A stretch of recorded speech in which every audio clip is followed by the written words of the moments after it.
Good evening. My name is Monty Martin. And I'm Kelly McLaughlin. And we are the Dungeon Dudes. The Dungeon Dudes. Sorry for the late start. We actually started 5 minutes ago and realized we hadn't hit start streaming. I was going off on a tangent, and yeah, we had no idea. Monty had to be like, oh, wait, we're not live, and oh, no. So sorry about that. I was talking to nobody except Monty. Well, that's just the kind of day today is. Yeah. Yeah, indeed. Well, welcome to our very first Patron Q&A for 2022. Did you want to make the same joke that you made 5 minutes ago? No, I'm going to not do the dad joke. Well, then I'm going to do it. Guys, we haven't done one of these since last year. There, that was the good joke. I did it for you. So welcome everybody to our Q&A. We're going to be talking about character concepts today. I'm going to try to reiterate what I said to Just Monty a few minutes ago, but here we go. We got a lot of submissions for character concepts, and they were awesome. I loved reading through them. There were some really flavorful concepts, really great role-playing ideas, really unique and powerful builds. We're not going to be able to go through all of them today. We got more submissions than could fit into 2 hours. We got 50 submissions, and yeah, they were meaty. Like a few, they ranged from, "Hey, here's a cool idea for a character," to "Here's my entire level 1 to 20 build with my exact level by level progression." So, thank you to those of you that sent those details. We're definitely going to dive into a couple that are like that. So, yeah, and we kind of looked at everything, and we're like, okay, what are some ones that we have some meaty discussion about? So, as always with any of our question submissions, Kelly and I are. It's not about your build being the best build. It's not about the build being the worst build. It's about which ones do we think we got something to say about. And so that can be a little heady. So a big thank you to everyone who did submit. And we're gonna showcase. We'll see how many we get to in the 2 hours that we have tonight. So hopefully we can get through a good chunk of them, but we might not get to. We will not get even halfway through them. So yeah, because we want to really dive in and see some cool ideas.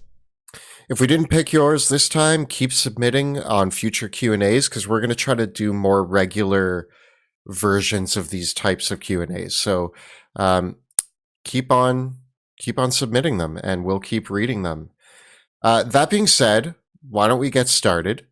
I'm going to kick things off with one that I thought was such an interesting concept that everybody in D&D has talked about this before, but I want to dig into it tonight. And this is an entry by Snack Daniels. And Snack Daniels didn't really give us a build, but more posed a question. And that question was about whips in 5th edition. They were talking about, Snack Daniels asks, well, first they say that whips are, the idea of whips are badass. We have things like Indiana Jones, Ghost Rider, Trevor Belmont, Catwoman. But in 5th edition, whips are not that great. Snack Daniels has had a struggle trying to create a character that fulfills the fantasy of wielding a whip. The initial idea was a Pact of the Blade Hex Blade Warlock, or a Kensei Monk, or a Battlemaster Fighter. Even a Scout Rogue might make a good option. How would the Dungeon Dudes approach building a character that wields a whip as their primary weapon? So Monty and I were already cracking into this one. And what I want to start the conversation with Monty off on is, I think the key to building a valid whip-based character is to look at builds that add dice to your damage pool. Because the more dice and numbers you can add to your damage pool, the less it matters that you're only rolling a d4 for damage. I know that, for example, rogues, I don't think get proficiency in whips right away, but sneak attack is a really good way to make a whip feel better. Yeah, because if we look at a whip, it's a d4 damage. It's a martial melee weapon with finesse and reach. So there's already a few things that we're reaching for here, right? Like we're going for the style points, but we're into finesse territory. It's not considered a light weapon, so we need to so dual wielding is kind of off the table unless we go down and take the dual wielder feat. And again, it's not a heavy weapon, it's not a ranged weapon, so sharpshooter, great weapon master is off the table. It doesn't work with polearm master. There's no whip master feat. There's very little for us to sort of build on. It does do piercing damage, or sorry, slashing damage. Slashing damage. So we can use slasher with it, I guess, to reroll that little d4. Yeah. So right off the bat, because it is a finesse weapon, you're totally right. Like if we were a rogue that got proficiency in the whip, we could use it. The thing is already for that we have to either take a feat to get proficiency, or we have to multi-class as a fighter or something like that, which isn't a bad multi-class. And in this case, we're not dealing with optimization because there's no way we're optimizing this build. It's more, can we make it valid at the table? And usually I don't like this feat, but I think there might be a case here for building a variant human and taking Weapon Master at first level just to gain proficiency in the whip and then be a rogue. I think I would just take the fighter level. Yeah. I think I would take the fighter level, and then, because what you can do with this is you could then go two ways with it. You could get the dueling fighting style for +2 damage. Right. And actually, if you build a few levels of fighter, you could take Battle Master, which a lot of the maneuvers add additional damage die. Yep. So if you're a Battle Master fighter adding additional damage die and you get your proficiencies and you take the dueling fighting style, and then on top of that, then go dip into rogue to maybe get that sneak attack once per turn. And and the other thing that sucks here is that I'd be tempted to say, oh, well, grab the cantrips like Booming Blade and Green Flame Blade, except you can't. Because Booming Blade, with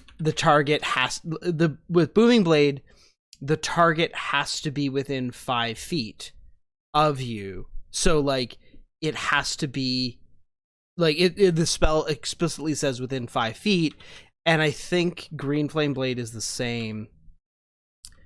I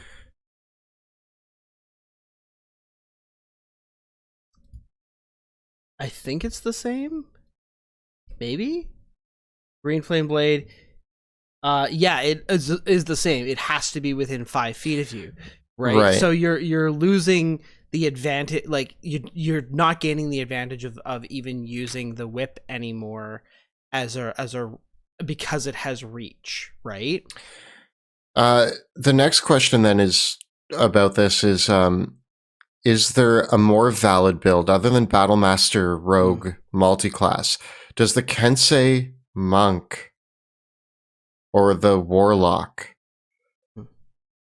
offer anything? A few people in chat are saying Spell Sniper. There's an argument that the wording of Green Flame Blade and Booming Blade is worded in such a way that even if you increase the range of the spell, the text of the spell says the target still has to be within 5 feet of you. So even and at that point, like now we're multi-classing and we're investing Spell Sniper as a feat. Like we're really going. But like Spell Sniper is a way, because Spell Sniper does give you a cantrip, so that is a way to even get the spell in the first place, right? Somebody says monk, so you don't have to take mobile. I always take mobile as a monk. Yeah, and I guess when we're using a reach weapon, part of our hope is that we're not in range to even provoke opportunity attacks at all, right? So we don't have to disengage even in the first place, right? So yeah, I think that the answer to this, like, I don't know, do you have any other builds that you would think of beyond Battlemaster? What rogue would you take? Do you think the Scout Rogue? I think the Scout Rogue actually, Stack Daniels mentions it, and what I like about the Scout Rogue, if I'm not mistaken, Scout Rogue has that cool, like they're more maneuverable. Yeah, that's the retreat, right? Yeah, they get the retreat as a reaction. Yeah, okay. Is it cheating if we say reflavor your polearm? and say your glaive is a whip? So okay, here's your crappy answer, Stack Daniels. At my table, I had a character who was going to use a glaive, and they described it as like a bladed chain. So they were whipping around a bladed chain, but it was just the rules of a glaive. Well, this is the whole thing, because in prior editions, in both 4th edition and 5th edition, there was a weapon called a spiked chain. Yeah. And it was a reach weapon that did slashing damage, and it was brutal because you could combine it with things like like moves that would let you do trip attacks and like pull people prone. And I think that's part of the biggest thing with the whip, right, is that the whip wants you to be able to push. Like, the fantasy of the whip is that you can push and pull people around and trip them over. Yeah. Right? And as outside of Battlemaster maneuvers, there really isn't any way to do that, right? And one of the other weird things about playing a rogue with this, and this is like one of those like mechanical things that makes you go, ugh, is that technically speaking, if you knock a target prone and then and are 10 feet away from that target that's prone, you have disadvantage on your attacks against them, even if you're making a melee attack against them. Really? I thought... Yeah. I would never rule it that way. Like, when I run it, that's just a rule that I just ignore, right? Like, for me, the intuitive way to rule it is that if the target is prone, melee attacks always have advantage, and ranged attacks always have disadvantage unless the ranged attack is within a certain range, right? So but it's not worded that way in the rules, so you end up with a whole bunch of trip ups for playing the rogue that way. I mean, I think now we're starting to discuss the inadequacy of the whip, which is just an unfortunate case.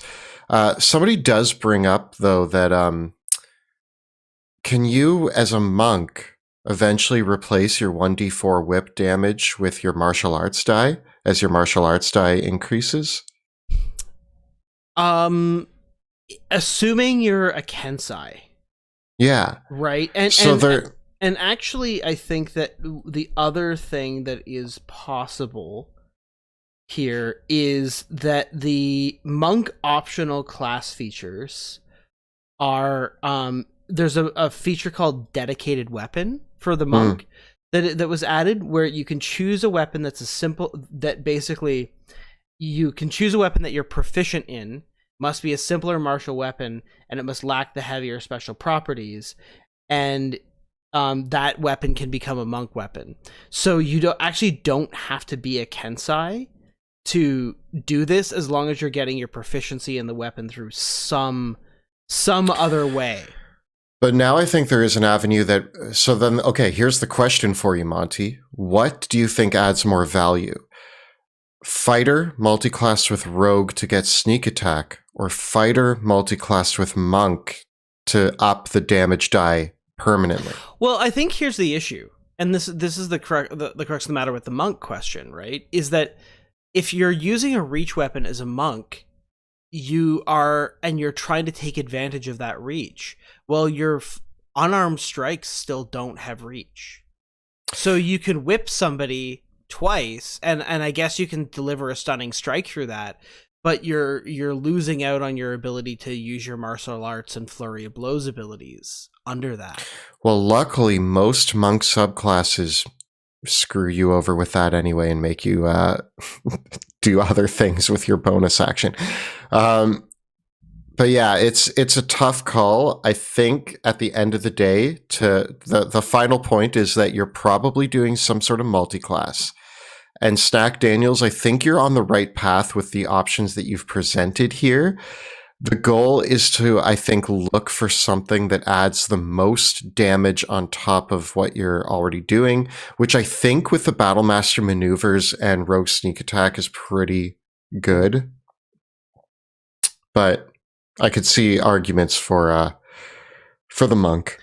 I think the whip is an example of one of those weapons that really needs a feat. I think that yeah. I mean also I think there's weapons in D&D that should just be better represented. Daggers and whips are two weapons that I think need a special attribute. Whips, you should be able to like grappling hook and swing or pull or push enemies. Daggers, you should get extra damage when you surprise or sneak up on an enemy. Regardless of if you're a rogue with sneak attack, I think daggers should do more. I have an issue with weapons in D&D 5th edition in general, but that is a topic for another time. Well, I think it's about being fantasy forward, right? Because like what Snack Daniels quoted was like Indiana Jones, Ghost Rider, Trevor Belmont, Catwoman.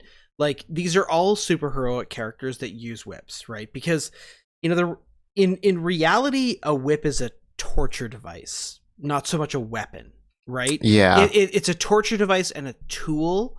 I guess there's one respect where like you consider it a tool in the respect that you might use it with livestock, and like I'm not sure if there was like a Mythbusters thing of like all like that standard cinematic archetype where the whip gets used to like trip somebody or to wrap around their leg or to wrap around a post so you can swing. Like that is a pure fantasy, right? Yeah, but we're also playing in a game of pure fantasy. Totally. And we should embrace, and I'm saying we should absolutely embrace those things, right?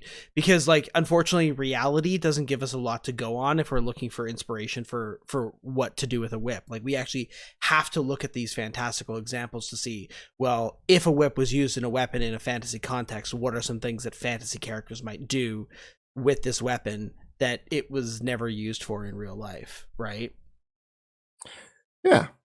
Well, I hope that helps, Snack Daniels. I don't know if it did, but it was a fun conversation to have anyway. Anything to add to that, or do you want to move on to the next one? Yeah. Also, I think the only other thing, and a few people have mentioned this a lot, is some people mentioned always, whenever reach weapons come up, people always mention the bugbears. And I think I've heard a rumor that I think the bugbear is in the new Monsters of the Multiverse, and maybe that reach thing has been removed from them. Gasp. Gasp. Everybody's going to be sad. I don't know. I'll have to. I literally got the box with the new Monsters of the Multiverse book in it. It arrived today, and I have not opened it. So, some people are also saying that Colby from D4 D&D Deep Dive did a whole episode on whips. So I should probably check it out. He probably has some cool things to say. But that's our attempt to whip that into shape, but it didn't really crack as hard as we wanted it to. So let's move on. Here's another one. This one is from Marginus. And this one is about a Rune Knight fighter. Now, I like this one because I've recently decided that Rune Knight fighters are amazing. So the question is, they're building a custom lineage Rune Knight fighter with the Cloud Storm Hill fire runes: Crusher, Shieldmaster, Sentinel, Tough, Martial Adept for disarming and trip, cool, and Interception fighting style. The entirety of the build revolves around protecting the party. I played this recently in a level 5 one-shot, Sentinel and Crusher feats only, and it was some of the most fun I've had in D&D, certainly with a martial class. If using the standard array as opposed to the D-Dudes array, replace the tough feat with +2 strength ASI. So the question here is... So we got a Warhammer and a shield on a custom lineage character. Yeah, with Crusher. And I gotta say, I love the hammer wielding Rune Knight. It feels very appropriate, and Crusher, I like the combo, especially of Shield Master, Crusher, and Sentinel. Yeah, so okay, oddly enough, this is something that I want to say, because we are not stealing your build idea when an upcoming video is released and we talk exactly about this. we filmed that the other day, and it's just funny because I saw this and I was like, Monty, we just talked about this. So the reason why I did want to bring this up is there is a great play here between the runes that you get as a Rune Knight pairing with the ability to up your size and protect your party.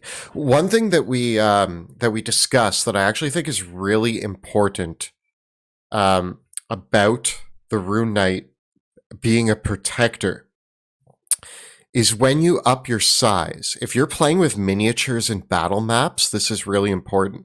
When you up your size, you take up a bigger space on the battlefield. That might be obvious, but this also means that with something like the Sentinel feat, which I see that we have here. So Sentinel, Shield Master, and Crusher.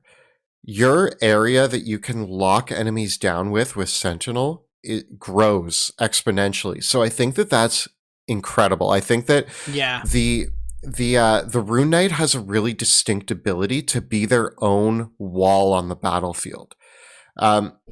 This takes a little bit away from the build that's being presented, but I want to point out that when you're using a reach weapon with a Rune Knight, that space that you take up on the battlefield as you grow in size means that the 2 squares around you are all being taken up by you as well as a danger zone.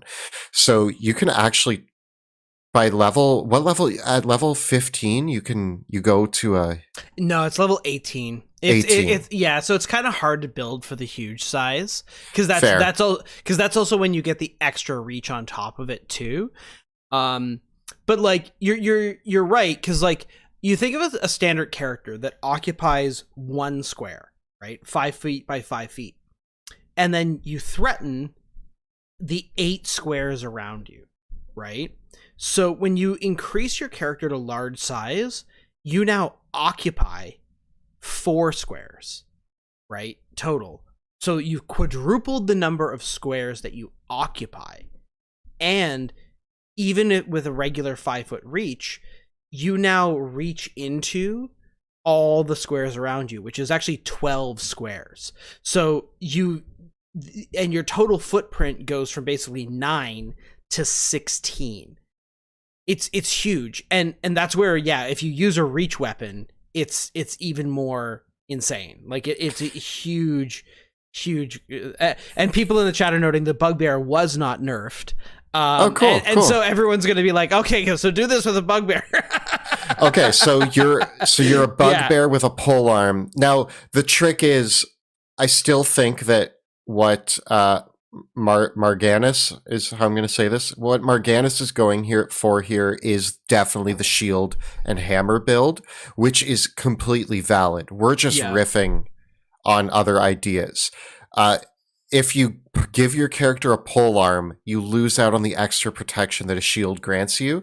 And the combination of Crusher and Shield Master gives you multiple ways to maneuver people on the battlefield. So I do really like combining that with Sentinel.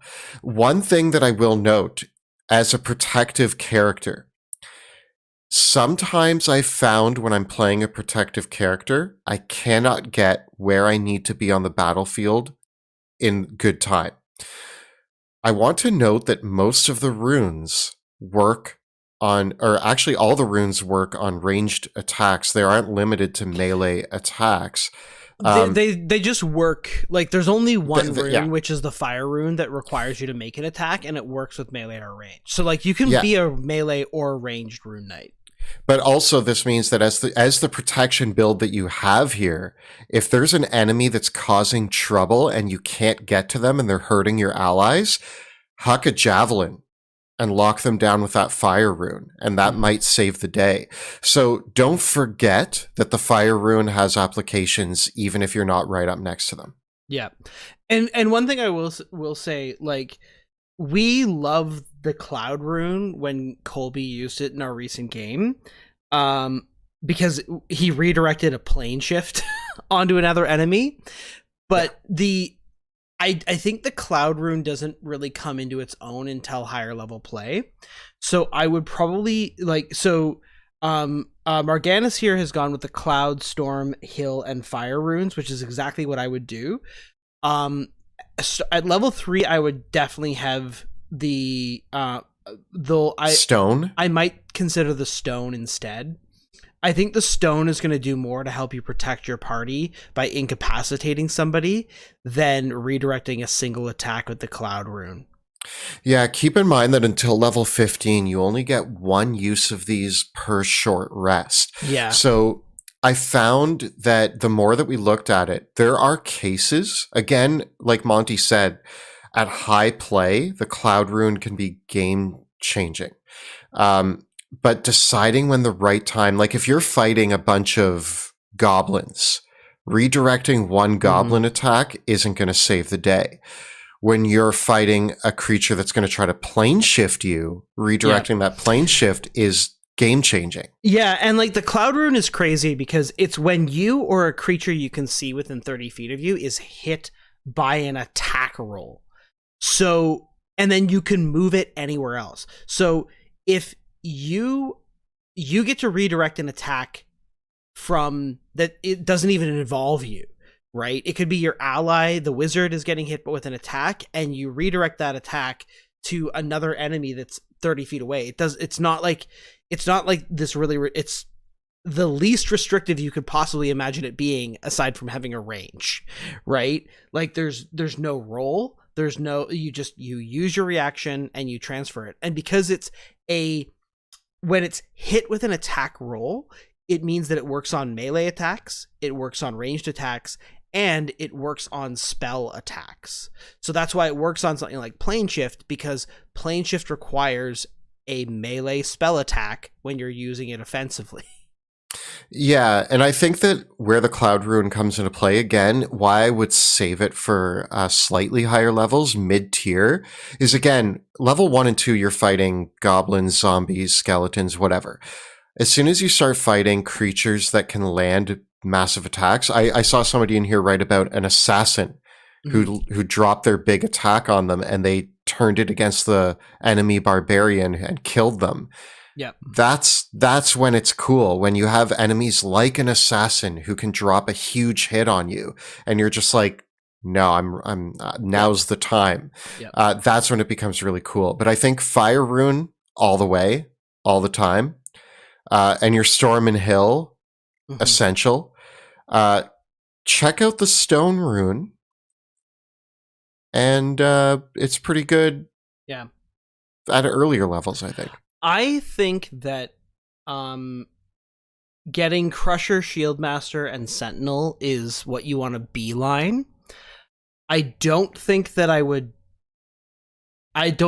take Tough or Martial Adept until I had maxed Strength, and maybe even I might not even consider either of those till I'd maxed Con. My issue with Martial Adept, although this is kind of the funny thing, is my issue with Martial Adept is that you only get one die.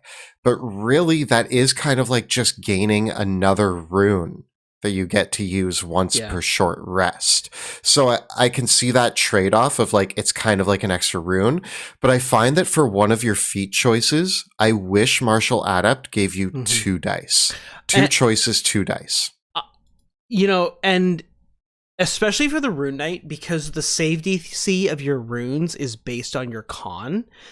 I think that the Rune Knight gets a lot from boosting their con. I think you get more as a Rune Knight out of +2 con than you do out of taking tough, because you want the higher saving throw, you want the higher like con saving throw yourself, and then you still get half as many hit points as tough. So I think take the con increase before you take tough.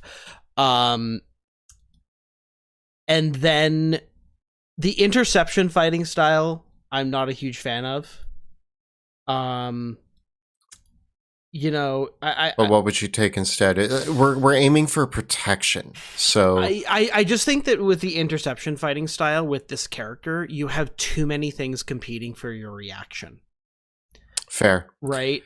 I think probably I would either go for I would just go for the flat +1 AC. To be honest, I like it's really good. Like just the straight up defense +1 AC, or maybe go for just dueling, because you can get the +2 damage from dueling when you're using a shield in your other hand. I think that's how I would fine tune this if that's what I was doing. Fair enough. Yeah. Well, there you go. Some hot takes on the Rune Knight.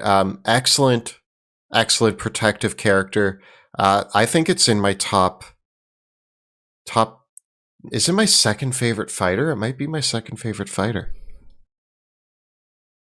I like the Battle Master and the Eldritch Knight more than the Rune Knight, personally. I think I like the Rune Knight more than the Eldritch Knight. Well, they're all knights. But they're yeah. They're it's all like night and day. You're in for a good night with any of them. Oh, here we go. All right, moving on to the next build. Okay. Lit kitty? I don't know how to pronounce a Q when there's no U after it. Lit kitty. Liquidy? Liquidy? Sure. Why not?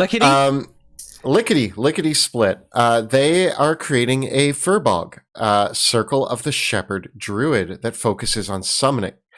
The concept behind it is doubling down on the idea of a shepherd and using farm animals that herds as her summons. Crook is a polearm. Okay. Level 6. Now, their DM rules spells like conjure animals and woodland beings differently, which I assume means that the DM chooses, not the player. Or possibly that they're just nerfed or banned. Yeah. So you're using the Tasha's summon animal and Fae instead. Yeah. To be honest, if I'm being perfectly frank,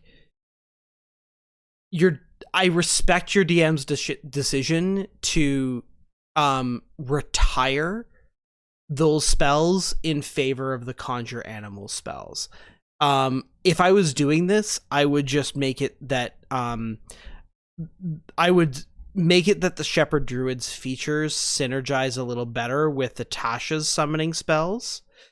But I totally understand the rationale behind it. Like, having just seen what happens when you let someone summon 24 Velociraptors. Yeah. And that's actually why, like, Shepherd Druid has raised so much in my books after seeing a million Velociraptors tear down a giant. But yeah, currently party is 5 and almost entirely ranged attacker spellcaster. So the goal is to be a front line explorer and utility. Okay. So any tips or different spells and feats to either switch out or take at higher levels would be great. So I do think that, the summoning, I like these summoning spells. They're going to be tanky frontliners to go up with you.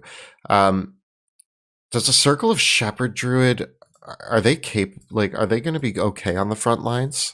No. Like, your summons can go up there and get killed, but like, you are a spellcaster, right? Like, you're totally on point taking Resilient Constitution as soon as you can with a Shepherd Druid, because you really don't want to fail your concentration checks. And Warcaster is definitely something to consider in here as well, just because, like, it's kind of weird because the summon spells rely so much less on your own character's wisdom score compared to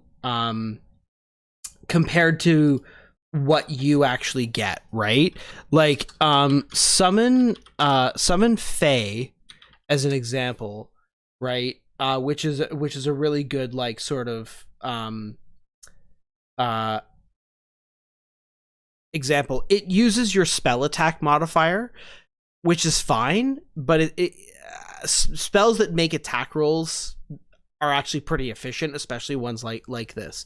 So like you can afford to actually neglect boosting your wisdom in favor of taking resilient and warcaster to make your summons stick around.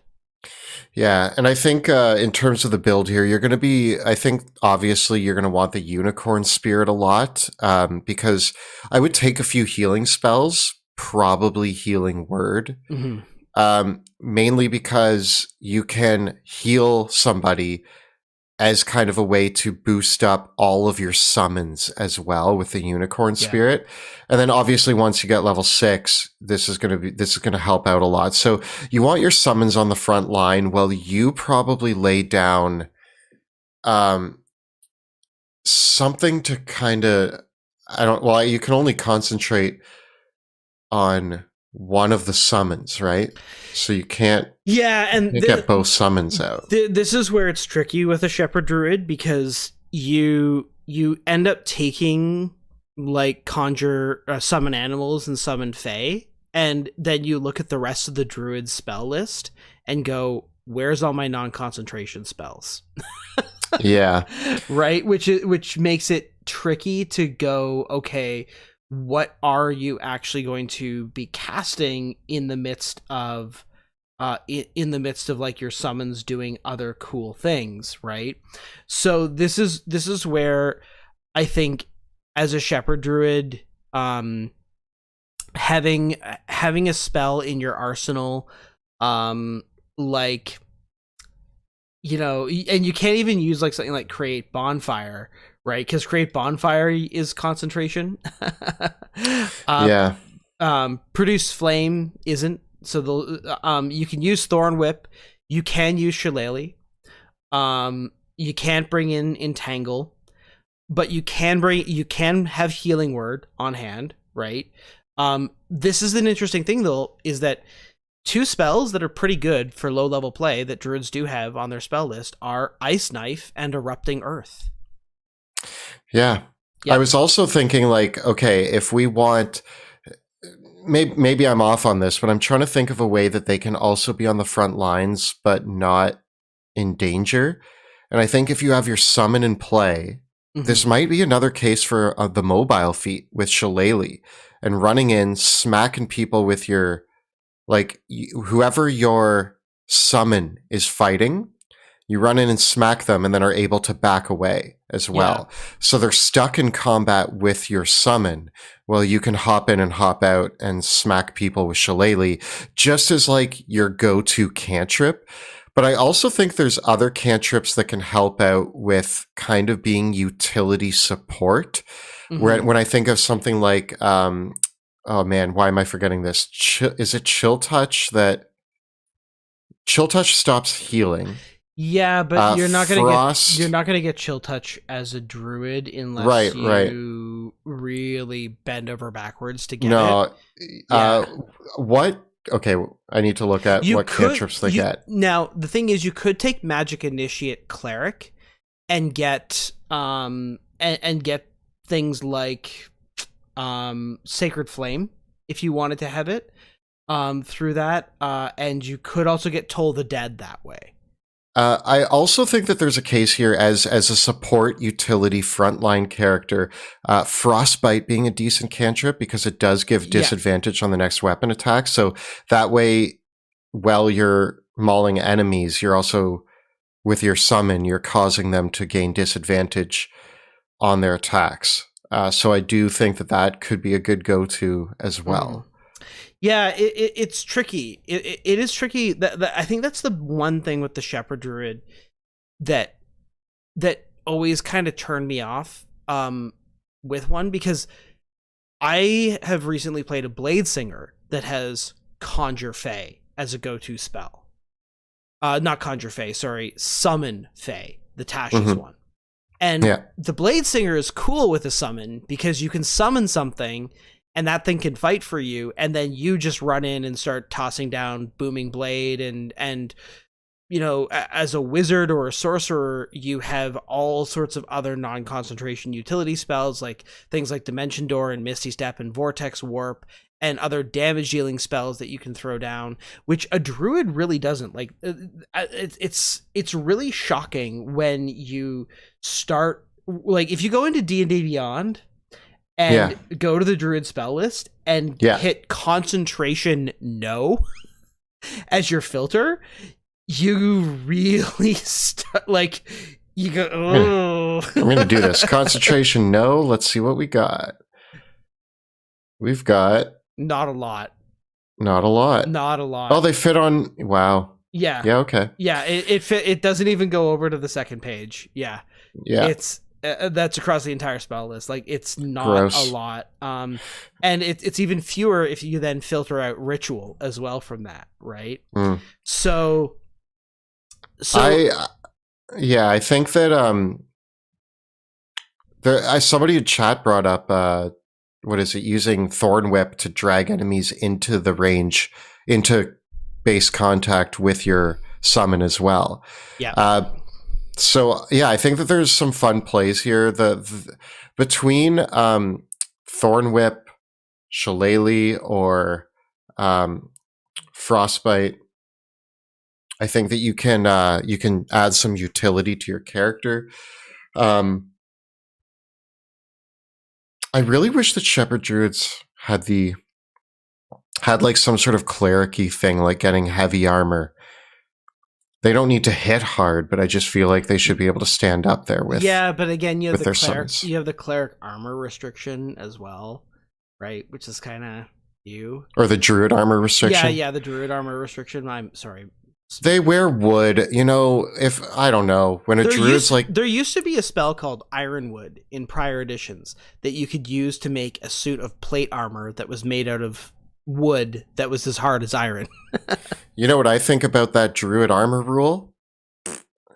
I think that you should like, if I have had a Druid in my game, and when they were like, "Can I wear this type of armor? Can I find it but made out of wood or like animal hide?" And I'm like, yes. You find the armor you're looking for, it's made out of animal. Why not? Why limit them? Yeah, it is tough though. Like, the Shepherd Druid is really good.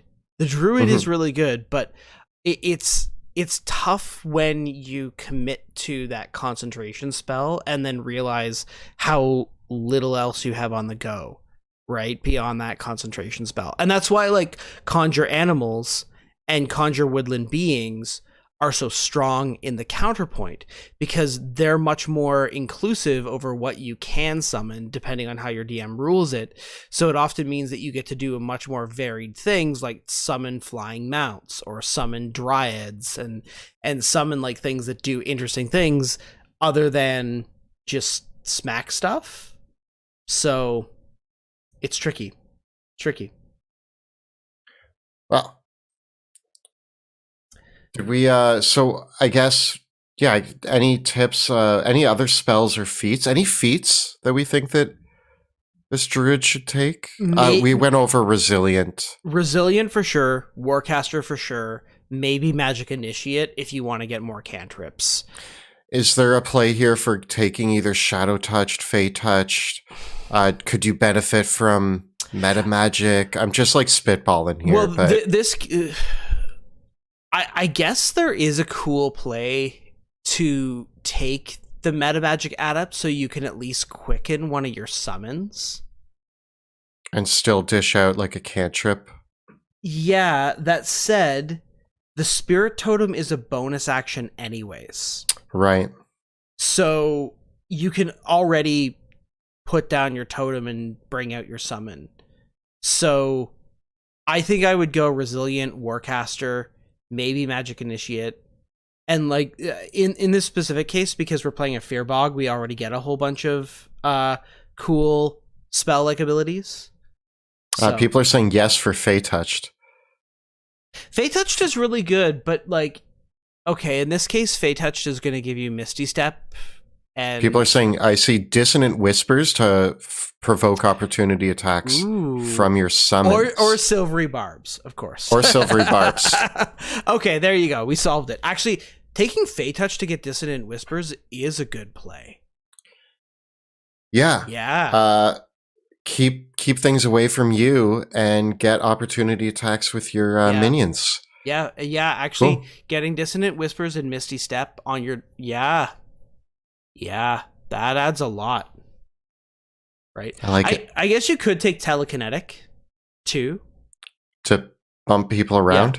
Yep. I mean, these are all great feats for anybody, but I think that they would work really well for a Shepherd Druid, so keep them in mind. R. Johnson 117 has a Halfling Bard, likely College of Lore, for a Drakenheim campaign. Cool. Nice. He's got some... he is worried that the effects of the meteor have drifted into his community and worries for his remaining family after recently losing his wife. Aww. I'm thinking Vicious Mockery and Minor Illusion as cantrips. Color Spray, Tasha's Laughter, Fairy Fire. Not sure what Bard spell would be best to deal a little damage. The rest of my party is 3 with possibly a wizard. Any thoughts would be appreciated, particularly with regards to what to take in Drakenheim. So spells and feats that are good for Drakenheim, but also just like we're looking at a lore bard, some damage dealing that seems thematic. Well, the first thing that I would say is that like the bard got a really generous expanded spell list, like new spell options added in Tasha's. So make sure you review at what got added in there as well. If your DM is allowing Tasha's, it's worth it, because I think that the ones that they added to the Bard, all of them were ones that I thought should have been there in the first place. Aid is a great spell. I find Aid is also a great spell for Drakenheim, because Drakenheim is all about questing into the city and out again. Yeah. So starting your day off with like, I will bolster the party and give us better resolve heading into the ruins. It's always seemed thematic to me. I think okay. And as well, you want to have someone that packs Healing Word, and that can be you. So for sure. If you are looking to deal damage with your bard, you want to blow people's minds with your face-melting solo, I think the ways to go are Thunderwave and Dissonant Whispers. Dissonant Whispers in particular. You can also take Shatter. Dissonant Whispers in particular, again, if you have another melee party member, one of the really effective things to do with Dissonant Whispers is cast it on someone that is adjacent to an ally that makes good melee attacks, because Dissonant Whispers will cause them to move, thus giving your ally a chance to make an opportunity attack. So it's the single best way to get more damage out there. Dissonant Whispers literally saves lives. I will never forget Joe and I, this was not in a streamed campaign, but Joe and I, our characters were stuck in a hallway with a locked door with a gelatinous cube. Yep, I remember. And Joe was playing a bard, and he just kept casting Dissonant Whispers and making it move backwards. Mm-hmm. So because it moved so slowly, it allowed us twice the amount of time to pick. My character was a monk with thieves' tools. Yeah. And I was picking the locks on the door while he was pushing the gelatinous cube back. So Dissonant Whispers is a must-have. Is there a reason? Okay, so you're a lore bard, meaning you get extra magical secrets. Yeah. Part of me wants to pick up, I mean, I just love picking up spiritual weapons so that I can turn my bonus action into a damage dealing spell. Yeah. It's also really nice to pick up Thunderstep through this. It's really nice to pick up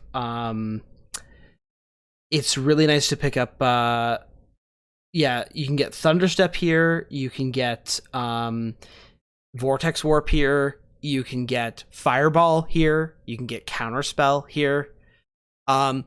I think that the biggest thing when you are thinking about playing a bard and you are like, how can my bard deal damage?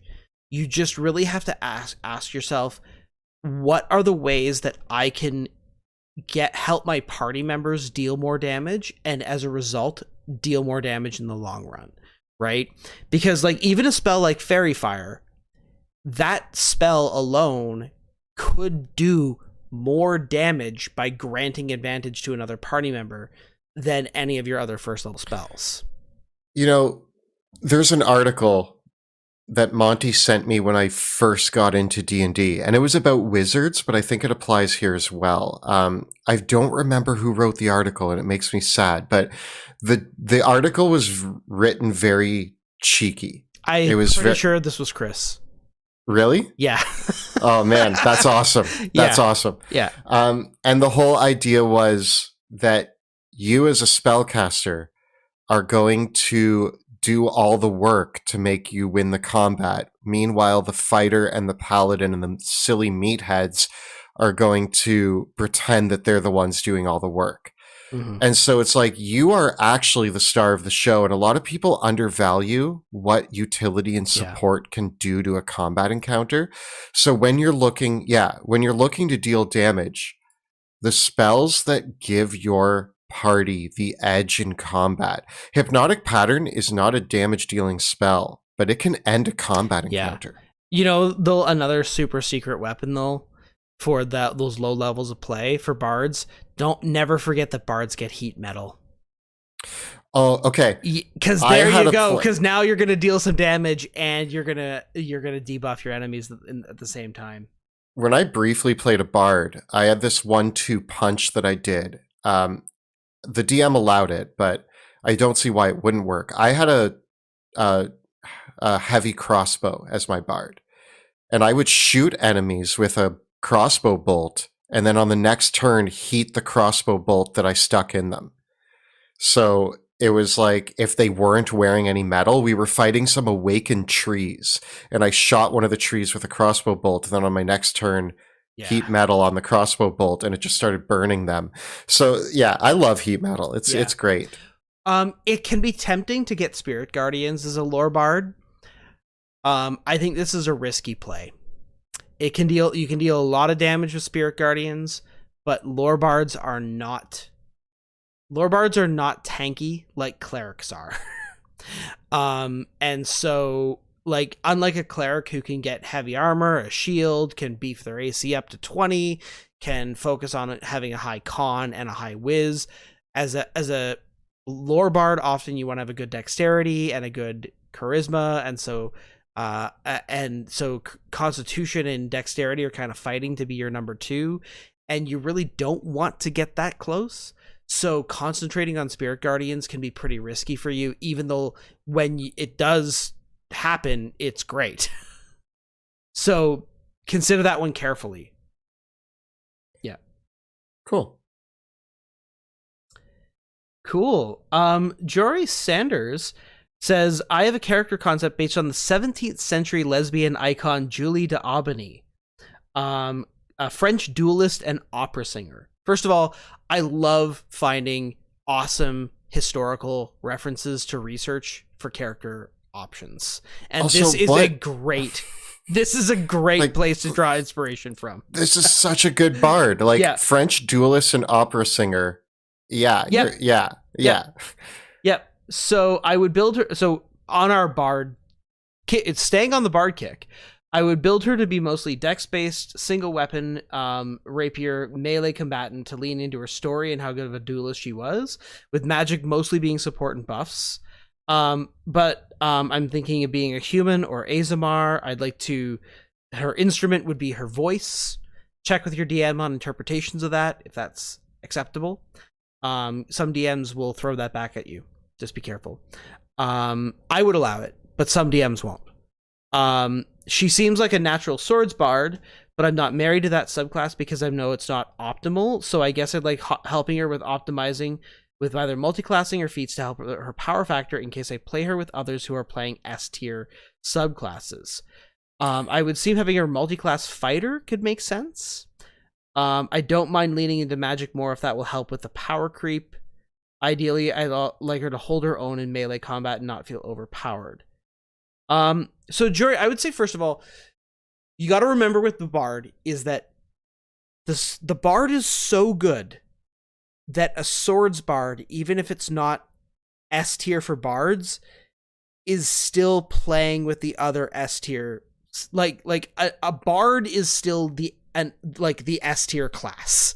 So like a Swords Bard is not going to feel underpowered, even if you're playing in a party with a Gloom Stalker and a Blade Singer and you might with a Twilight Cleric, but everyone will with a Twilight Cleric. But like a Swords Bard will not feel underpowered in a party with other players who are playing other classes that are S tier characters, because Bards are just that good. I think that's been the hardest part is technically each of our subclass tier ranking videos are in their own compartment within that class. Yeah.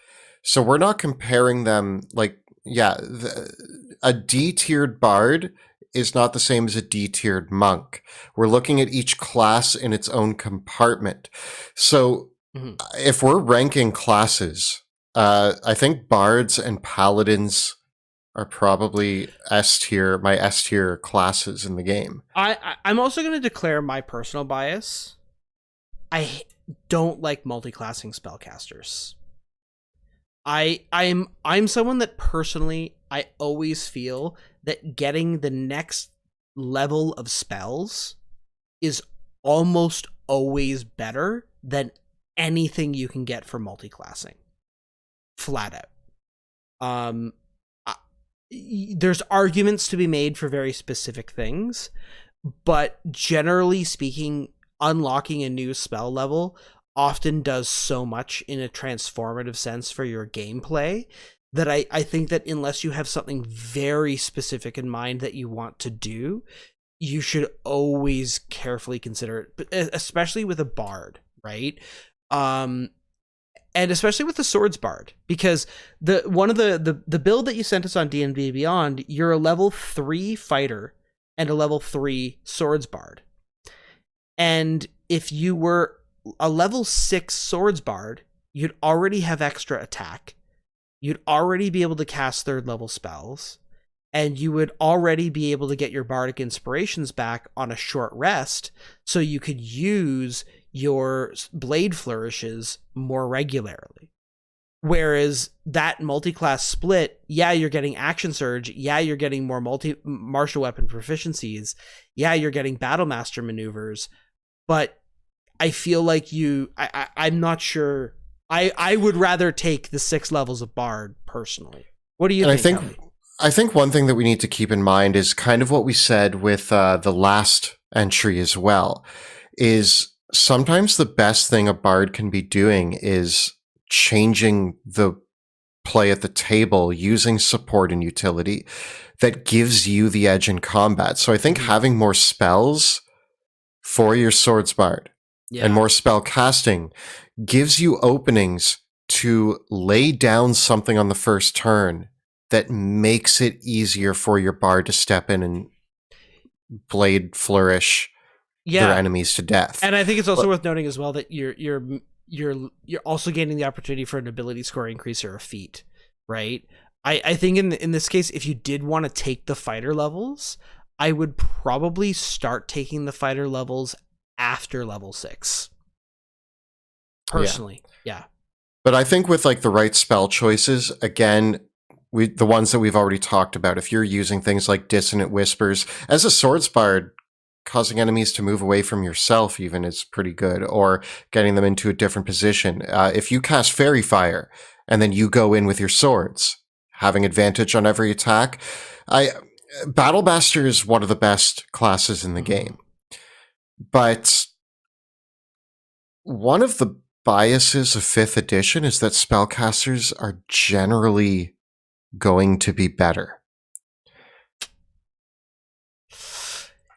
It's tricky, right? Like, I mean, here with the Swords Bard, the other thing that I'll note too is that the Swords Bard also gets a fighting style, And I just did notice on your character sheet here too that you took the dueling fighting style twice, which you don't need to do. You can take dueling with the Swords Bard, and then you could have taken another fighting style with the fighter. So if you are going that route, right? Like, one thing that you could actually do with this character, if you did multi-class, is you could grab the dueling fighting style and then get the 2-weapon, not the 2-weapon.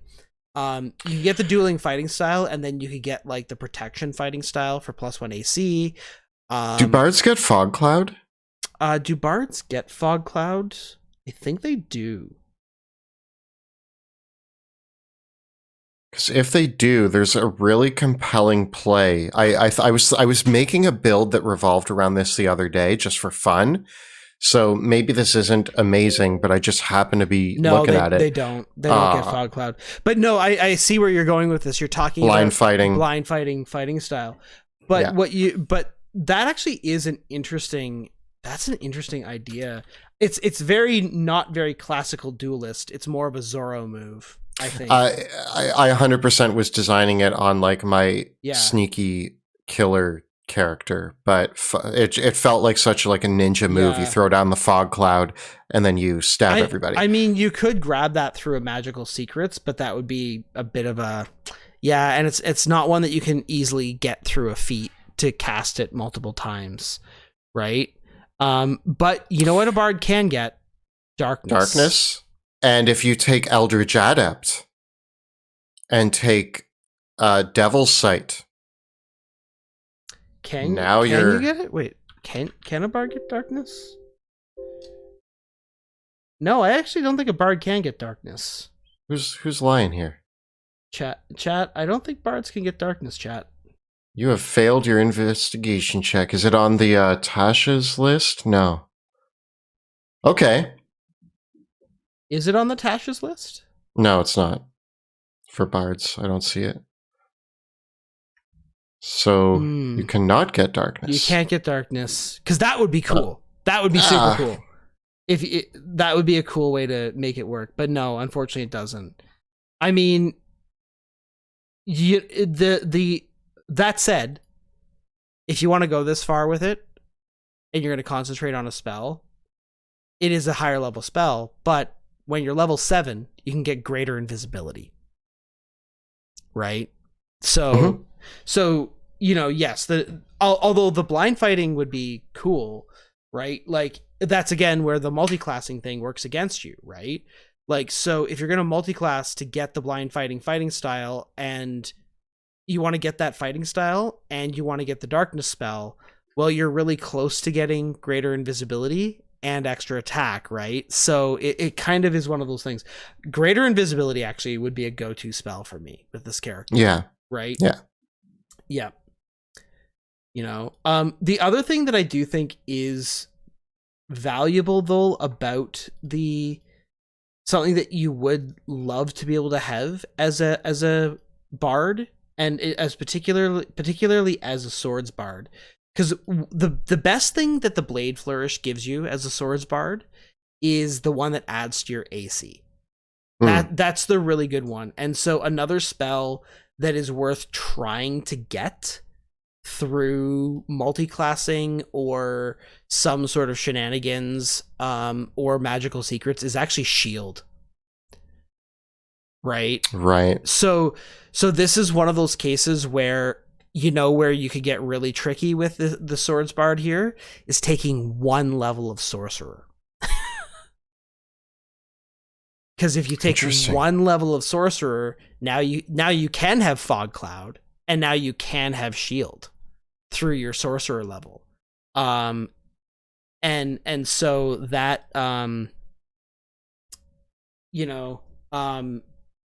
that would give you the entry point into doing that, right?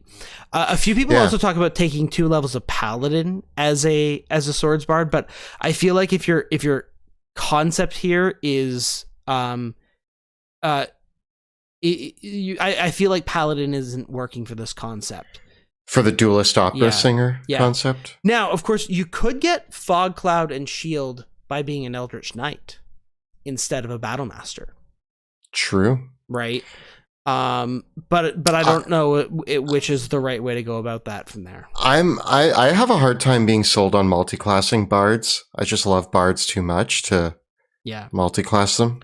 I mean, the other thing here is that you could multiclass Hex Blade, but again, I feel like that's pulling us away from the concept, right? Yeah, you know, like that's the tricky thing. I feel like the concept is its strongest as a single classed bard and maybe a couple levels of fighter. Yeah, I think that like the French duelist opera singer sounds like a swords bard, 100%. Yeah. It's the most swords bard sounding character. Yeah. So I'm happy with that. And I just think through the right spell choices, you'd be golden. Yeah. There's a lot of ways though that you could realize this character. I think the swords bard is totally on point though. Yeah. You could do a blade singer as well, but that would be taking it like a very different conceptual angle, I think.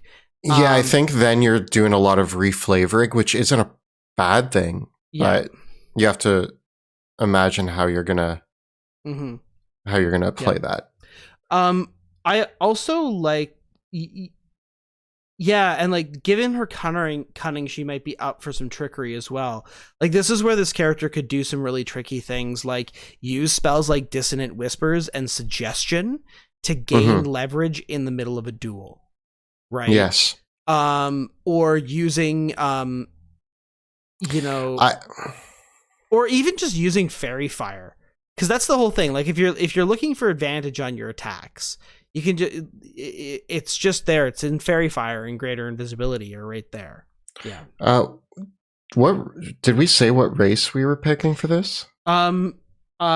Jory said either human or Azamar, which I think are both. I don't really know what Azamar is going to give you there, but it's cool. Yep. Although a tiefling, that's a way to get darkness. Also, I was thinking if you were something of elven descent, then elven accuracy becomes a great feat to pair with Fairy Fire running in swords blazing. And once again, there you could also go with the dark elf. Right? Dark elf, elven accuracy, darkness, blind fighting style. Or Eldritch Adept with Devil's Sight. Yeah. So yeah, you could play around with that to give yourself the edge in combat, but I also don't want to steer them too far from their vision. Yeah. I think that it really does come down to it is like when you are building this character and you are considering the fighter multi-class, be careful about when you take the levels. I do think what I would say is that I wouldn't take the fighter levels. I would either like take the fighter levels right away, like 2 or 3 levels of fighter, and then go in. No, I think I would take the 6 levels of bard first, and then go into the fighter, because I just think that like if you're playing in a real if you're playing this character starting at like 1st or 2nd level, I think that multi-classing otherwise you end up with this really not fun period. And I think that's the hardest thing with multi-classing, right? I think that so many we've talked about this before, I think, on the channel, where there's so many multi-classing builds that are great when you white room them, but then when you realize how you have to level that character up, it's awful. Yeah, it's actually my biggest grief with multi-classing is like I read people's builds all day and then I try to think about how I would play it, and if I'm spending like 2 months of playing time where I don't have my extra attack or my feats or like my spells, and I'm kind of just left in the dust while I build my character, that's always a tough sell for me. And that's why like a lot of the multi-classing combos that I read or design or think about are like, oh, I'm jumping into a one shot at level 15. Cool, I can make a multi-class. But when you're playing a level 1 and up campaign, multi-classing's hard. Yeah, it is. Like if you're starting at higher levels, let's like go nuts, right? But I think that's such that's so much of the problem too, is that like if you're if you really think about the way a lot of multi-class builds look, most of them are like some kind of 2 to 3 level dip in one class and then like 5 levels of another class. And there's some where that works really, really well, and there's some where you're just like, ew, right? Like the Ranger Rogue is fantastic, right? Because you're not like it feels you don't good. lose anything. It feels good all the way up, right? Yeah. I think it's probably one of my favorite ones. But like any time where it's someone like you're like that's what one of the things that I found the most frustrating about playing a Hex Blade Paladin is it's really ugly to level that character up. I loved the Hexblade Paladin, but when you and I did our build video, I realized how many ugly bits there were where it was like, oh, this character's not online yet. We need a few more levels to get what we need. And yeah, there's some parts in there that you're just like, uh-oh, this character's gonna suck. But yeah, moving on, Lemon has made a Hexblade Warlock and Divine Soul Sorcerer multiclass, focusing on a Gish-style character using Quicken Spell and Great Weapon Master with the extra attack Invocation. Too many choices, 3 spell lists, invocations, meta magic synergies, feats, oh my. That's a versatile character. But again, this is one again that just totally falls into the nightmare that we were just talking about, right? Where you have to evaluate when do all the pieces come online. Yeah. I do think that this is a cool idea. Like the Sorlock is a very powerful character. Yeah.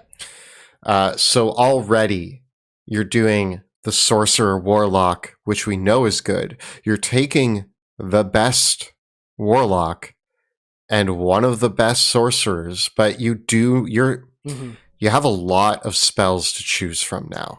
You have a lot of spells to choose from, and here's the challenge, right? Is if you are a Hexblade Warlock and how many levels of Hexblade are we going to take? Are we going to take 1 level of Hexblade? Are we going to take 3 levels of Hexblade? Or are we going to take... Well, we need enough Hexblade in order to use our Charisma as our attacking... Which is only 1 level. Oh, okay. We only need 1 level. We only need 1 level of that. I need enough Divine Soul Sorcerer to get Spirit Guardians and Spiritual Weapon. Yes. Because if I'm going to be a melee combatant, which I am, then Spirit Guardians is going to be awesome to concentrate on. Exactly. And the other thing that we need to do is we need to get 5 levels of Warlock before we can take Thirsting Blade to get extra attack. Assuming that's what we want to do. Right? I would say that we do. I feel like this is, they're going for Gish style. Yeah. I think my Divine Soul is basically there not to get all the fun cleric healing, but to get those cleric damage spells, mainly Spiritual Weapon and Spirit Guardians. Those are the 2 that I'm focusing on for this build because they improve my abilities as a melee character. Yeah. So I would say that, we want to get 5 of Hexblade and then get enough Divine Soul Sorcerer to power those spells up.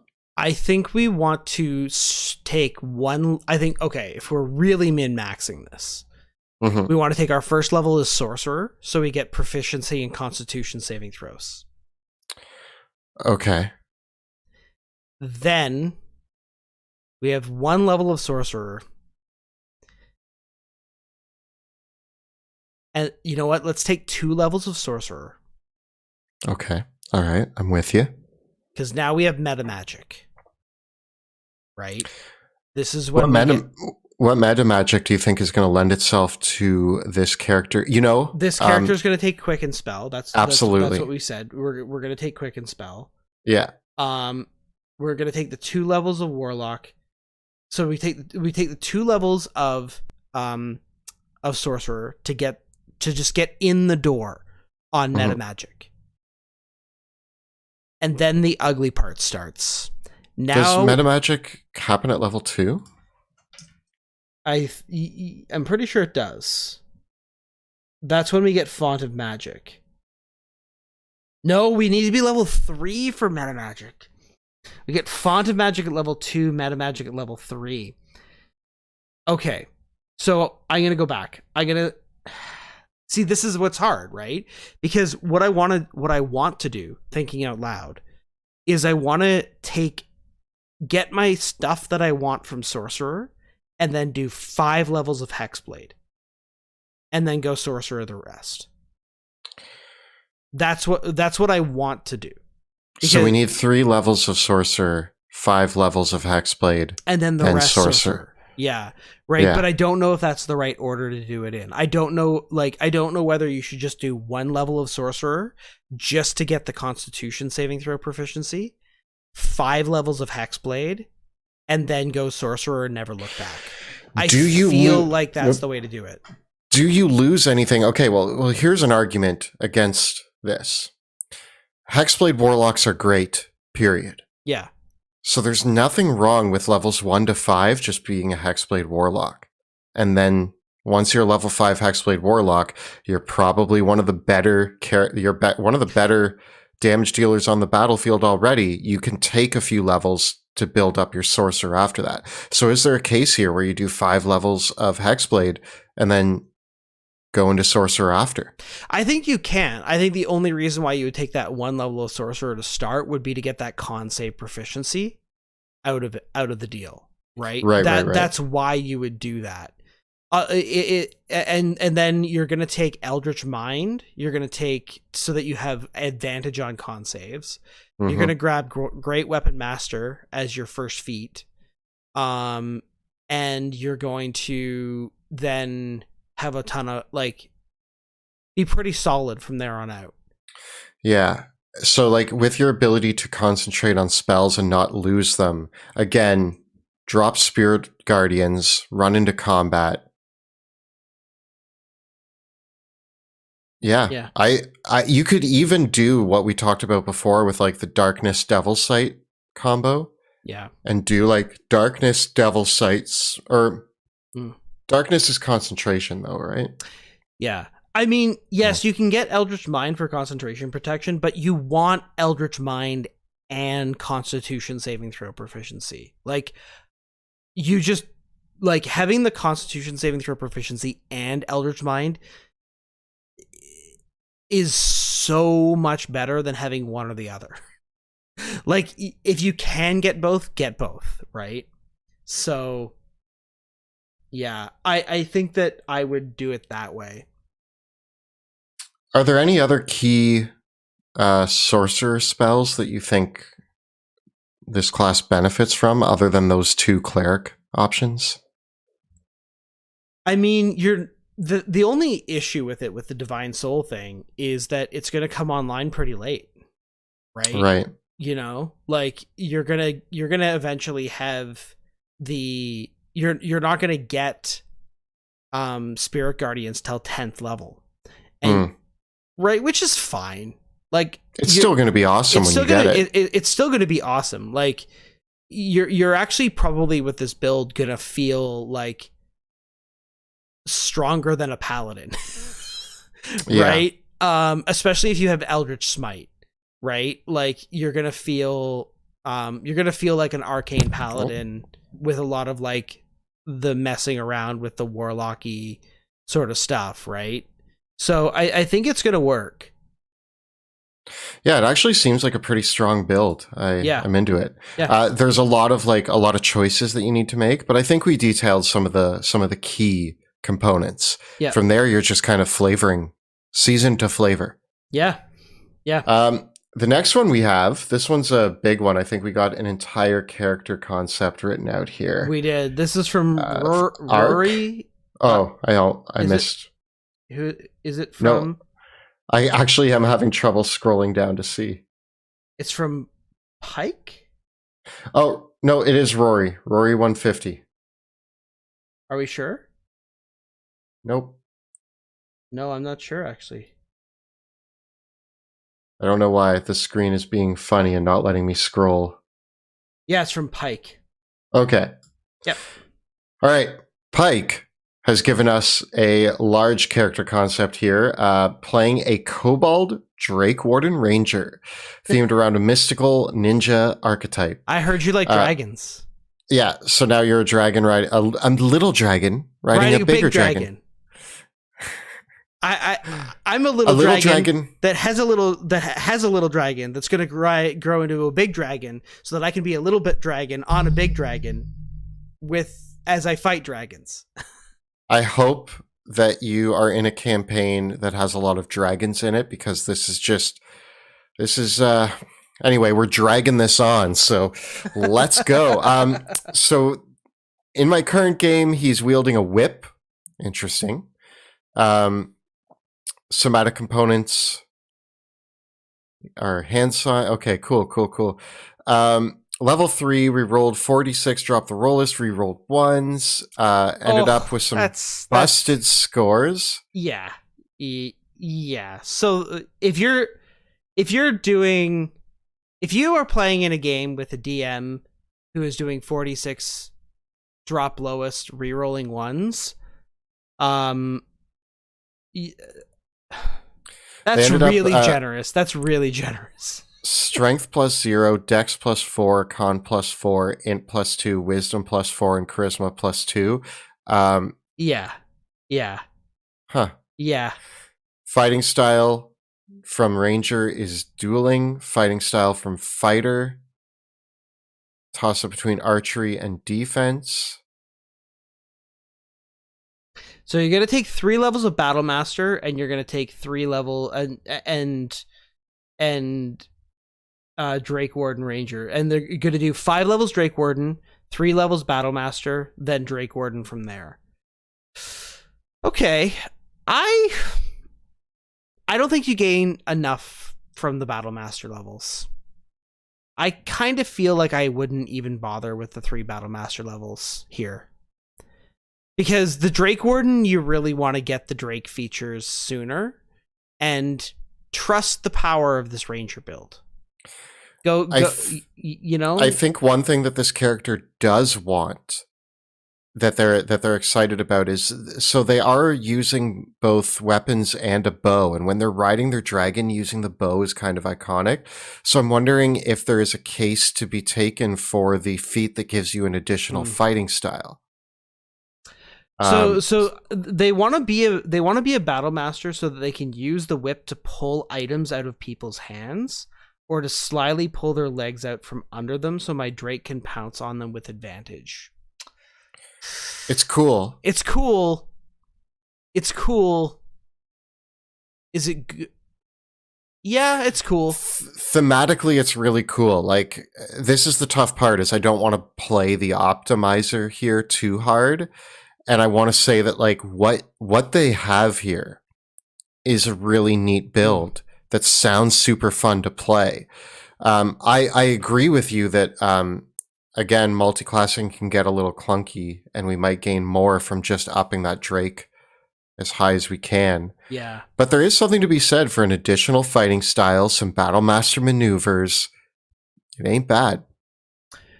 My DM is allowing me to mount and fly at 7th level from Bond and Fang and Scale. Okay, well, in that case, I guess fine. Like, if your DM's going to let you do that and is going to let you roll 4d6, drop lowest, reroll ones, I feel like you're already at the point now where, like, there's not a lot to build for here, because you've got such a permissive dungeon master.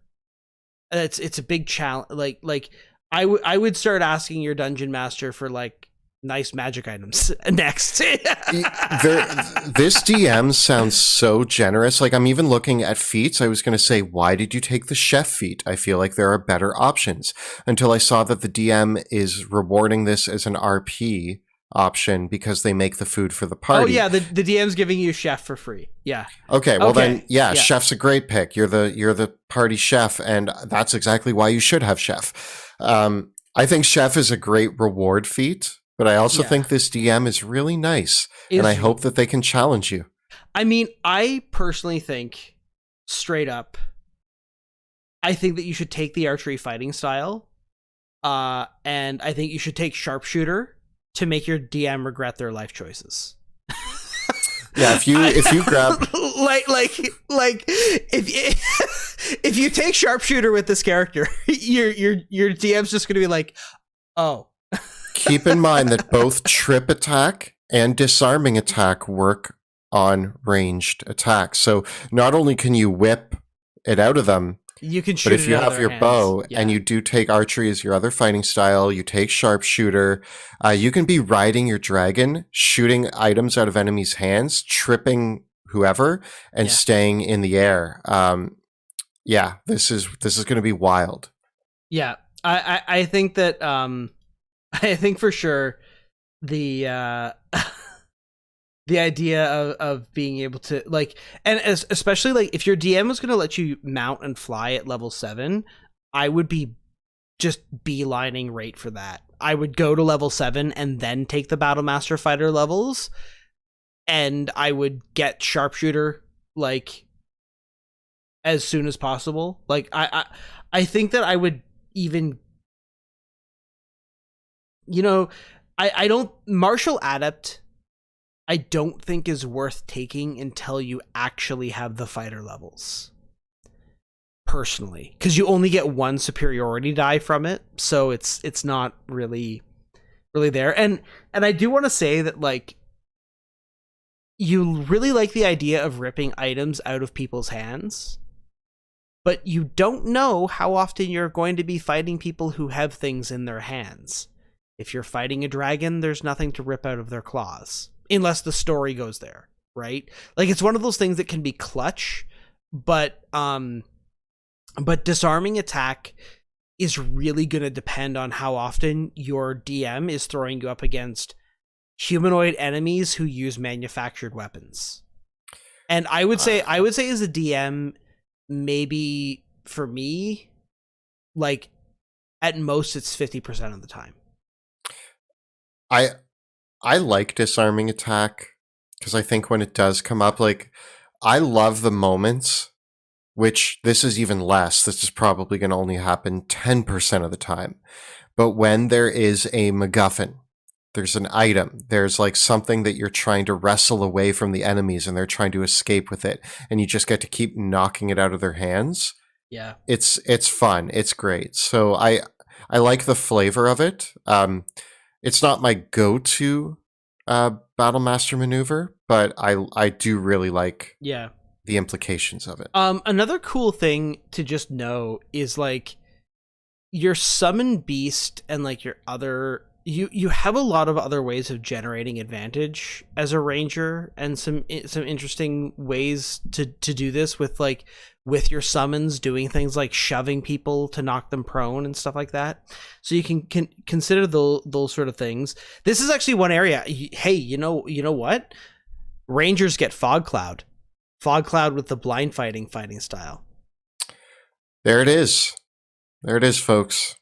Drop a smoke bomb, hide inside, get advantage on all your attacks. Doesn't really work though with the ranged combat though. No. Yeah. Or flying around on a dragon. Yeah. So yeah, it's hard to pull off switch hitting. It's really hard to pull off that whole idea of like being good in melee and being good at ranged at the same time. Not everybody can be Aragorn or Legolas. Mostly Legolas. Cool. Well, Rory 150 has been waiting since we mentioned them. So let's talk about what they've built.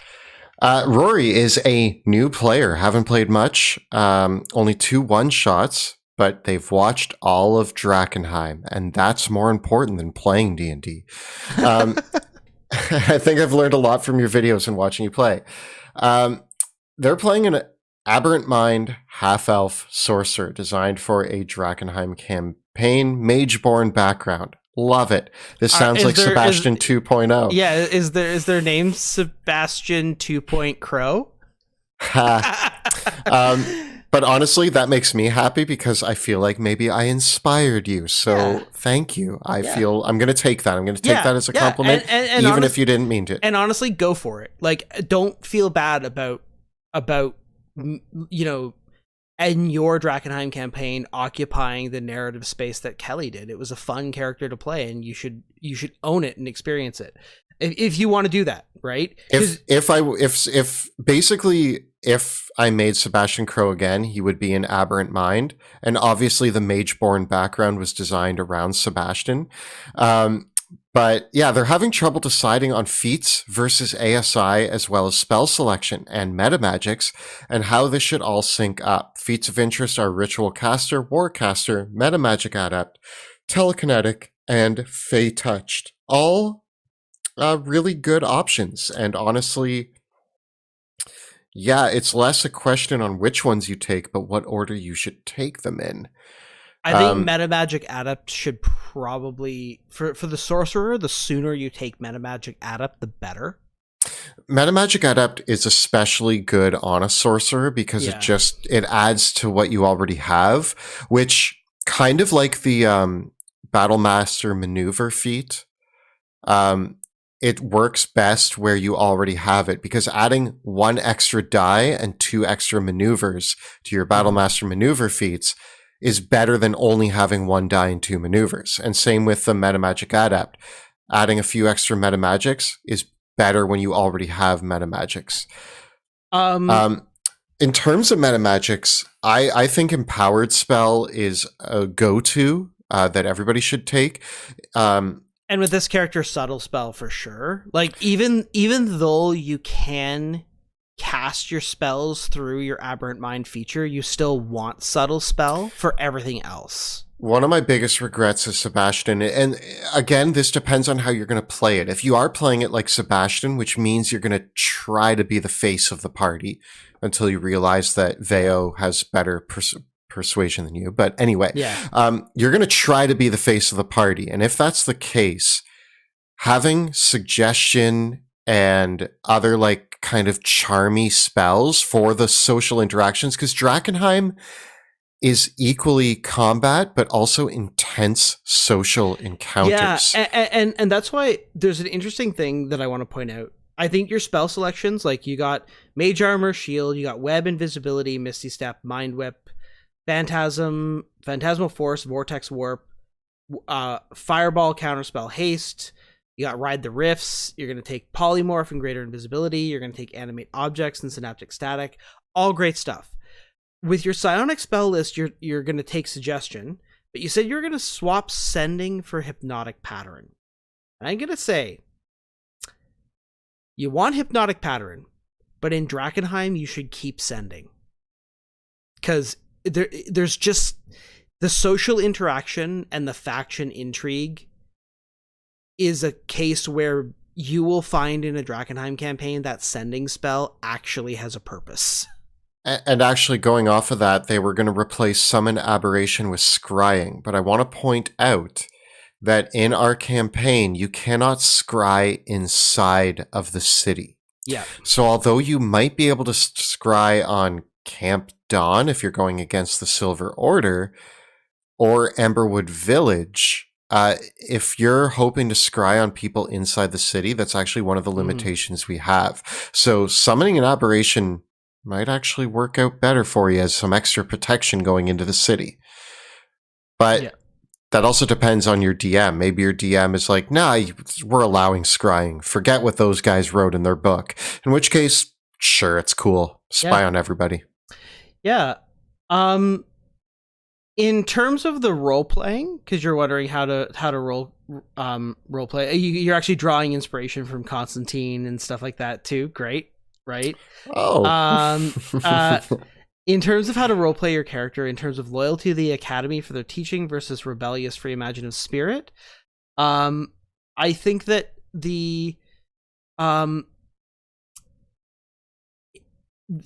that conflict, having that conflict in your character is great. And that alone, that there's so much to be said for having a character with a great internal conflict in terms of role playing. It really Yeah. is someone who is conflicted in their beliefs.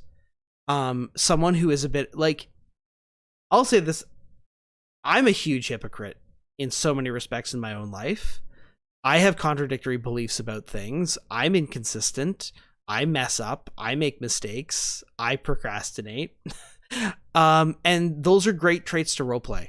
And they can make, and those are all things that like you can be your character can still be competent, but the conflicts make you feel very flawed. I want to point out something that I definitely have taken to heart with Sebastian Crow, and if you've watched Drakkenheim, you'll see this as the internal struggle of Sebastian Crow. But very much when I look at the Academy, one of the biggest parts of the Academy is that they take kids away when they're 15 years old, and then they go to grow up in the school. Younger. I got taken, yeah. So Sebastian got taken, yeah, late. Yeah. So, but the thing is, when Sebastian was taken, the school and the people he knew there became his only family. So in the process of all of his turmoil with the Academy, we get people all the time that are like, don't side with the Academy, they're evil. And I just want to say that, like, the interesting conflict is that it's almost for somebody like a sorcerer who grew up in the Academy, finding out that there are ill intentions or bad things going on there is the same as finding out that your family is doing something that you don't like. And it's like, how do you confront your family? And sometimes that's a really tough thing to do. And it's really an emotional thing to have to do, to stand up to a family who's making decisions that you don't agree with. So Sebastian really digs into that. And it's really about like, oh man, I don't know if my family is doing the right thing here. So to try to stand up to them is intimidating. And he constantly goes back and forth.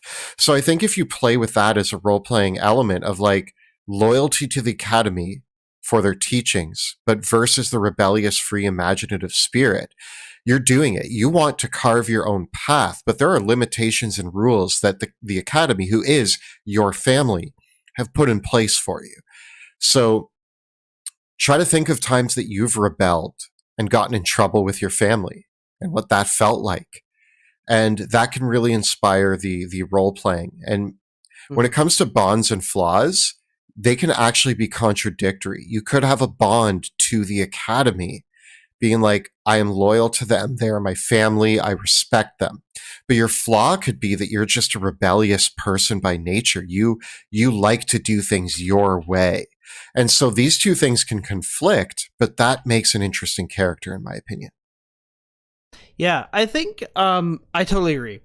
I think we can, hey, chat, if you want to start sending us your questions, post them in the chat with questions. A few people wondering always with these things is, where do you submit questions?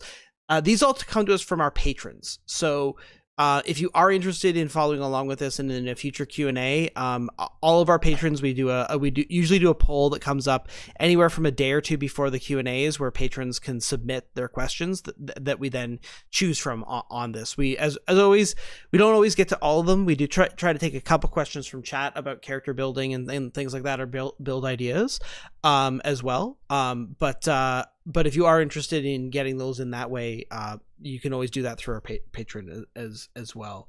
Because a lot of cool character builds though here, and always a lot to think about with the matrix of where do you go with the character's story, and where do you go with the permissiveness of, like, some of the ones that we talked about today. We really looked at like what happens when your DM is very permissive, what happens when you have a specific concept in mind, how do you play a powerful character, how do you make a strong character that still has interesting story hooks?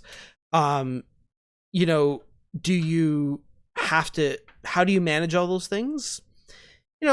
Play and find out, right? It's always a negotiation within your group, and you should, at the end of the day, like, if you're not sure what you're going to enjoy more with your character, if you're like, I'm not sure whether I'm going to have more fun playing this really powerful character or taking the less powerful element and being able to enjoy it, talk to your dungeon master and just say that flat out and say, hey, I'm not sure if I'm going to like this thematic option or if I'm going to like this powerful option more because I like both those elements of the game. Talk to your DM about retraining because retraining is always a thing that should be an option for you. I very strongly believe in that. So if you're sometimes it does happen that your character, you take a thematic option and it doesn't work out the way you thought it was going to work out. And it doesn't feel like the fantasy you were envisioning. And that's when you talk to your DM about retraining, because ultimately the character has to feel right in play. It's easy to get lost in what the idea is in your head and that to be different when you actually get to the table. We got a few questions coming in chat here. First of all, hey, Kelly and Monty, can you reconsider and give Stars Druids an S tier? What did we give it? A? I think. I mean, I give it an A+. Okay, just to turn that around. If it is S tier, what is it the best in the game at? What is it among the best? Like, because, you know, is it the best damage dealer? Is it the best spellcasting damage dealer? Is it? I don't know. I think that the Stars Druid is an A+ tier, and I will not give you an S, but I will give you an A+, and I will tell you that it is my second favorite Druid subclass. Yeah, and I do have to say that, like, don't feel bad that your favorite subclass is an S tier. Like, it's probably better that it's not, because that means that it might be less problematic in your game for your DM. I think some of my favorite subclasses got B tier in our own rankings, so like, whatever. Yeah, you don't win D&D by playing an S tier character. That's not how you win D&D. Here's a three-way. Okay, Hospitality Halfling, Peace Cleric, Glamour Bard. Hospitality. Oh, Mark of Hospitality. That's Mark the of Hospitality thing. Halfling, Peace Cleric, Glamour Bard, focusing buffs and aiding players with Chef, Second Chance, Inspiring Leader feats. Thoughts, ideas? I just think the Bard Cleric multiclass just works against you more than it helps. But I mean, you do have the conflict of charisma versus wisdom with that. The only thing is that the Peace Domain Cleric is so front loaded that you only need to take one level of Peace Cleric to get like the good stuff. So like you can go Glamour Bard from there. Fair. Yeah. Dungeon Dudes, what split in levels would you use for Gloom Stalker Scout, assuming all Tasha variants are being used for Ranger? I think that you could get away with just 3 to 5 levels of Gloom Stalker. Gloom Stalker is always take 5 levels. Okay. Yeah. I think it's always take 5 levels and then decide from there what you want to do. Yeah, I think that the Scout, I think that is actually a great combo, though, the Gloomstalker Scout. I actually was surprised when Jill told us that she was going to multi-class in Drakenheim. I was like, you're going to take Scout. You got to take Scout. And she took Arcane Trickster, which has worked amazingly for her, but I was 100% sold on a Gloomstalker Scout being the best choice for me, if I was to play it. I mean, I just want to put this out. Tyler A said, what do you think of a UNT Pureblood with 5 levels of Eloquence Bard with 6 levels of Shadow Sorcerer for the ultimate debuffer? I would say you're probably not the ultimate debuffer because you don't have 4th, 5th, and 6th level spells as an 11th level character. It's a cool combo of class features, but I don't think that the combination of class features beats having spells like Synaptic Static and Mental Prison and Mass Suggestion and Dimension Door. So that's kind of my I don't know if that net combo gives you what you're looking for. You know what I mean? We have another question here again about Sorcerer combined with Cleric. Storm Sorcerer with Tempest Cleric, so I get what they're going for here. I have a really hard time when my multiclass involves 2 different spellcasting abilities. That's the tough sell.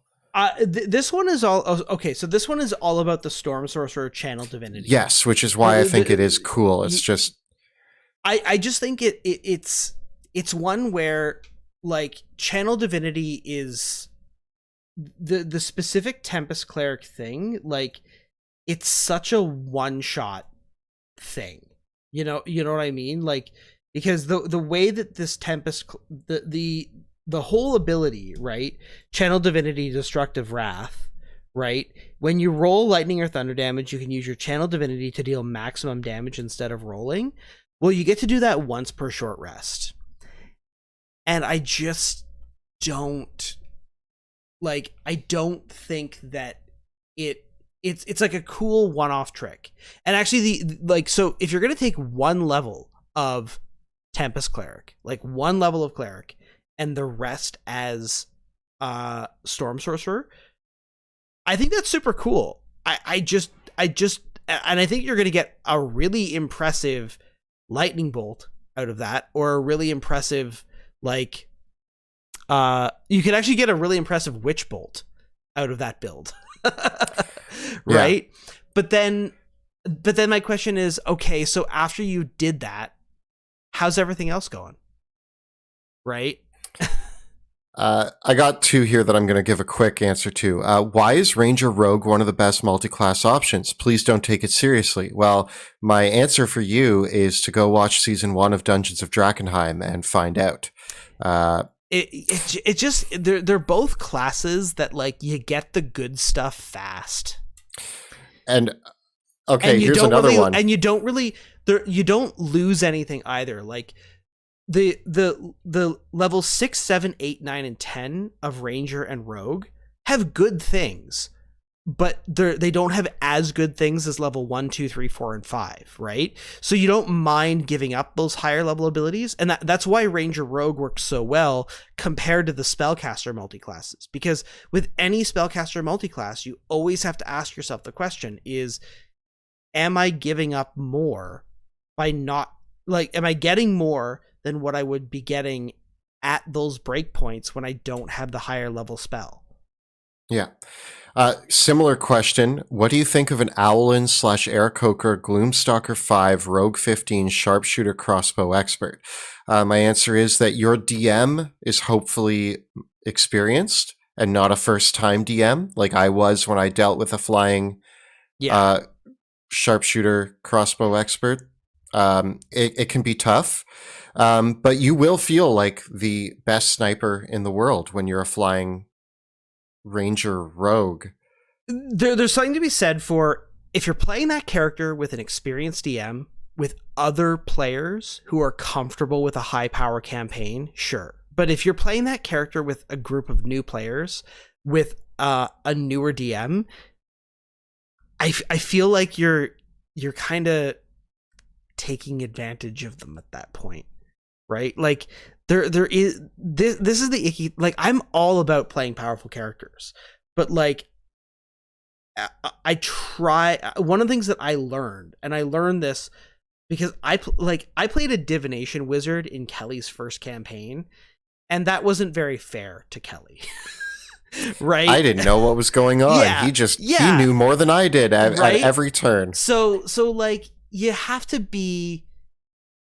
to recognize the fact that like a dungeon master is your friend and a dungeon master is a human being. And like, there are some dungeon masters out there that are really, really good at role playing and making awesome stories.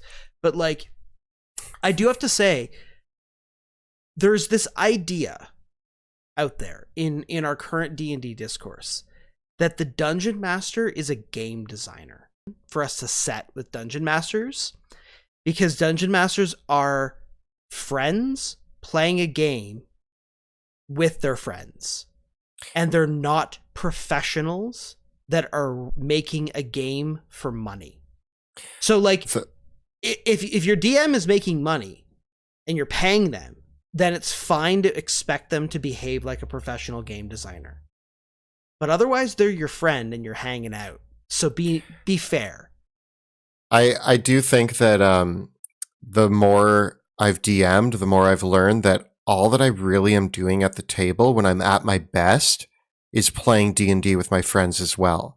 The only difference is that I'm the storyteller, but Yeah. the bouncing ideas back and forth is really what it's about, and you're just riffing off of your friends there. Speaking of you playing a divination wizard in our first game, do you remember when I gave you a shield guardian at 3rd level? I feel like I was higher level than that. Did we make it higher level than that? Yeah, I because I was casting watery sphere and animate objects. Okay. I think we were around level 8 or 9. Wow, I didn't even know that I made it that far. Wow, good job, Kelly. Yeah. Cool. I just remember giving you a shield guardian, and I threw it in as a monster, and you were like, "Is the wizard?" And the wizard had the amulet, and then you killed the wizard and took the amulet, and I was like, "How did I not see this coming?" Well, I mean, and I think that that's the whole thing about the point, right? Is that oftentimes as a DM, your creative headspace isn't in the number crunching mode. For some reason, I was just like, this is a cool thing to give a wizard. And as soon as you took the amulet, I was like, you were like, can I pick up the amulet? And in my head, I was like, there's no reason why he can't. And I didn't account for this. For some reason, I didn't account for what happens when you defeat the wizard. And those are big lessons for a first-time DM. So, yeah, be kind to your DMs because they need to learn the game too. Question. Can you look at my Valor Bard too, or am I too late? Might be too late.